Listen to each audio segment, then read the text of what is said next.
Welcome to remix king channel.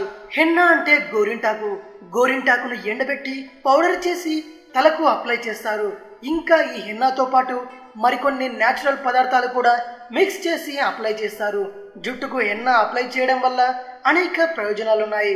ఆ benefits ఏంటో ఒకసారి తెలుసుకుందాం. జుట్టుకు హెన్నాను అప్లై చేయడం వల్ల జుట్టు పెరుగుదలను అది ప్రోత్సహిస్తుంది. హెయిర్ ఫాలిసెల్స్ ను పెంచుతుంది. హెయిర్ ఫాల్ ను తగ్గిస్తుంది. జుట్టులో పొట్టు లాంటి చుండ్రును తొలగిస్తుంది. జుట్టులో ఉండే యాంటీ ఫంగల్ లక్షణాలు, ఫంగల్ ఇన్ఫెక్షన్స్ ను ఇది దూరం చేస్తుంది. మలసీజియా గ్లోబోజా అని పిలిచే చుండ్రు తలలో స్కిన్ ఆయిల్స్ ను ఉండడం వల్ల దీన్ని త్వరగా తొలగించడం కుదరదు. అందుకు హెన్నా గొప్పగా సహాయపడుతుంది. హెన్నాలో యాంటీ ఫంగల్ లక్షణాలు అధికంగా ఉన్నాయి. ఇది ఇంకా కాండిడా సమస్యలను నివారిస్తుంది. హెన్నా జుట్టుకు మంచి హెయిర్ కండిషనర్ గా కూడా పనిచేస్తుంది. ఇది జుట్టుకు తగిన తేమను అందిస్తుంది. మాయిశ్చరైజింగ్ ని కూడా అందిస్తుంది.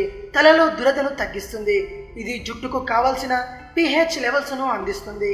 జుట్టుకు హెన్నా అప్లై చేయడం వల్ల నేచురల్ డై లాగా కనపడుతుంది. దీన్ని రెగ్యులర్ గా ఉపయోగించడం సురక్షితమైంది. ఇది జుట్టుకు నేచురల్ రెగ్యులర్ ఆర్గానిక్ కలర్ ను అందిస్తుంది. అంతేకాదు జుట్టు సాఫ్ట్ గా సిల్కీగా వాల్యూమ్ ను పెంచుతుంది. ఇది జుట్టుకు హెల్తీ షైనింగ్ ను అందిస్తుంది. నూనె పెట్టుకుని హెన్నాను అప్లై చేయకూడదు. చేతులకు గ్లౌజులు వేసుకోవడం మంచిది. హెన్నా పెట్టుకున్న తర్వాత షాంపూలు, ఇతర హెయిర్ కేర్ ప్రొడక్ట్స్ ను ఉపయోగించకూడదు. ఇది విషయం. మరిన్ని ఇంట్రెస్టింగ్ వీడియోస్ కోసం రీమిక్స్ కింగ్ ఛానల్ ని సబ్స్క్రైబ్ చేయండి. ఈ వీడియో కనుక నచ్చినట్టయితే లైక్ చేయండి, షేర్ చేయండి. మరో వీడియోతో మీ ముందుకు వస్తాను. అంతవరకు సెలవు.